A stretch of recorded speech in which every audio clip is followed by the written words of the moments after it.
আলাইকুম।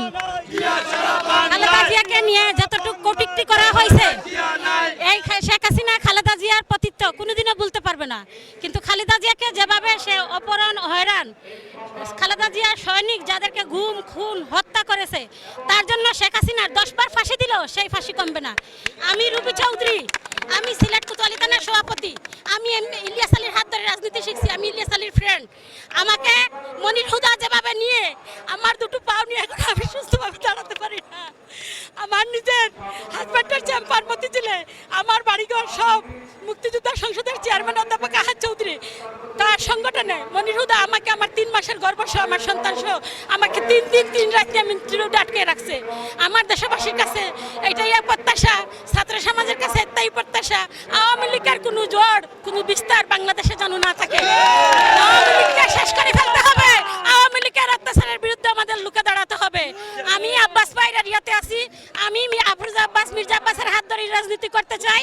আমার শ্বশুর বাড়ি মাগুরা, ইলিয়াস আলীর শ্বশুর বাড়ি মাগুরা, আমি মাগুরা মোহাম্মদপুর থানার বউ। আমার নিজের আপন দেবর আমাকে অত্যাচার করছে, সেও আওয়ামী লীগের একজন সন্ত্রাস। হ্যাঁ, আওয়ামী লীগের ফাঁসি চাই।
আমরা আজকে লেগে অনেক আনন্দিত ছাত্রদের জন্য।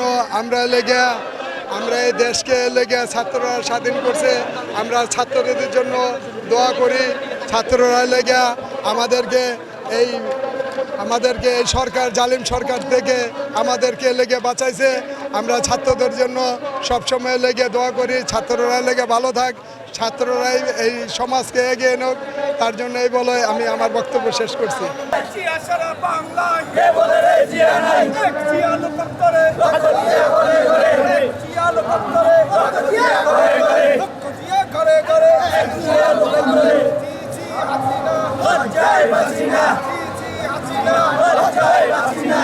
মোহাম্মদ আনোয়ার হোসেন আনু, সদস্য সচিব, জাসাস, ঢাকা মহানগর উত্তর। আজকে আমরা এই জনসভায় উপনীত হয়েছি। আজকে দীর্ঘ 17 বছর পরে আমরা এই দেশকে স্বাধীন করেছি ছাত্র জনতার ঐক্য সম্মেলনের মাধ্যমে। আজকে ফেসিবাদী খুনি হাসিনা দেশ ত্যাগ করে পালিয়ে যেতে বাধ্য হয়েছে এদেশের আপামর জনসাধারণ ছাত্র জনতার একত্রিত বিক্ষোভের কারণে। আজকে আমরা দেখতে পাচ্ছি যে তাদের যেই নৈরাজ্য অরাজকতা সেগুলো তারা এখন আমাদের মাঝে মাঝে মাঝে কিছু কিছু প্রতিফলন করার চেষ্টা করছে। আজকে যেগুলো আমরা দেখতে পাচ্ছি এগুলো আওয়ামী দালালদের কিছু প্রতিচ্ছবি। আমরা চাই এ দেশকে সম্পূর্ণভাবে সংস্কার করে এবং একটা নির্দলীয় নিরপেক্ষ তত্ত্বাবধায়ক সরকারের মাধ্যমে খুব অল্প সময়ের মধ্যে এদেশে একটি জাতীয় নির্বাচন, সে জাতীয় নির্বাচনের মাধ্যমে আজকে এই 15 বছর যাবত আমরা যে ম্যান্ডেট হারিয়েছি, 15 বছর যাবত যে আমরা ভোট দিতে পারি নাই, সেই ভোটের অধিকার আমরা ফিরে আনতে চাই। আমরা জনগণের ম্যান্ডেট নিয়ে ক্ষমতায় আসতে চাই এবং দেশনায়ক জনাব তারেক রহমানকে এদেশে এনে আমরা ক্ষমতায় বসাতে চাই এবং দেশনেত্রী খালেদা জিয়াকে আমরা প্রধানমন্ত্রী হিসাবে দেখতে চাই। শহীদদের স্মরণে মানে করেন আমরা যারা শহীদ হয়েছে ছাত্র সমাজ তাদের স্মরণে আমরা আত্মার মাগফিরাত কামনা করছি। আমরা তাদের দেশের জন্য যে অবদান রেখেছেন তাদের এই অবদানের জন্য আমরা কৃতজ্ঞতা প্রকাশ করছি এবং তাদের রুহের মাগফিরাত কামনা করছি। আল্লাহ তাদেরকে শহীদি মর্যাদায় কবুল করুক, আমিন।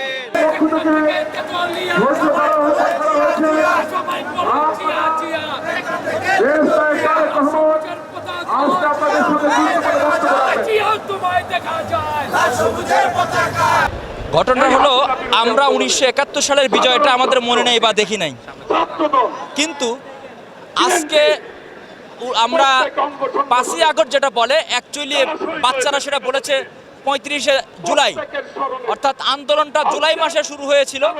সেই আন্দোলনে তারা হাজার হাজার ছেলে মেয়ে, অফিসিয়ালি হয়তো সরকারিভাবে অন্যান্যভাবে অনেক কম সংখ্যা দেখানো হয়েছে, কিন্তু বাস্তবতা হচ্ছে হাজার হাজার শিশু বাচ্চারা, এমনকি যারা বাসা বাড়িতে ছিল, জানালায় দাঁড়িয়ে ছিল, বাড়ির ছাদে ছিল, তারাও রেহাই পায়নি। তাদের এই আত্মহুতির বিনিময়ে আমরা একটি নতুন বাংলাদেশ পেয়েছি, একটি নতুন স্বাধীনতা পেয়েছি। আমরা সেই সুন্দর স্বাধীন দেশে আজকে আমাদের স্বাধীনভাবে কথা বলতে পারতেছি, এটাই আমাদের কাছে আনন্দের। বিএনপির রাজনীতির সাথে দীর্ঘদিন ধরে জড়িত এবং 15 বছর 16 বছর ধরে আপনারা কারাবরণকারী এবং ঘরে ঘুমাতে পারেননি, রাজপথে থেকেছেন, পালিয়ে থেকেছেন।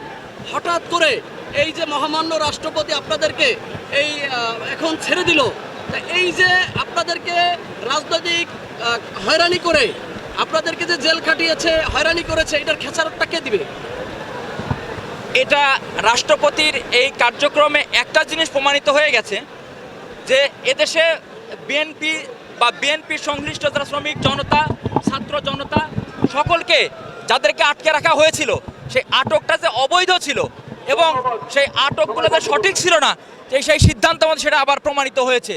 আজকে তাদের এই সিদ্ধান্তের ফলে নতুন স্বাধীনতার কোনো উপায় ছিল না। এই নতুন স্বাধীন দেশে দেশের মানুষকে আটকে রাখা সম্ভব ছিল না, তারা তাই বাধ্য হয়ে তাদেরকে ছেড়ে দিয়েছে। এর জন্য আমি তাদেরকে ধন্যবাদ জানাই। তারপরে খুনি শেখ হাসিনা বাংলাদেশ থেকে পালিয়ে যাওয়ায় আমরা যুব সমাজ অনেক খুশি। ছাত্র ভাইদের আমরা অনেক অনেক ধন্যবাদ জানাই। আজকে বাংলাদেশের সব মানুষ একসাথে নামার কারণে হাসিনা পালিয়ে যেতে বাধ্য হয়েছে। আমরা এতে অনেক খুশি। ছাত্র ভাইদের অনেক অনেক ধন্যবাদ দিই এবং কি যারা বাংলাদেশের সব মানুষ একসাথে নামছে জনগণকে আমরা ধন্যবাদ দিই। শাহজাহানপুর থানা যুবদলের পক্ষ থেকে সবাই ধন্যবাদ দিই। আসসালামু আলাইকুম।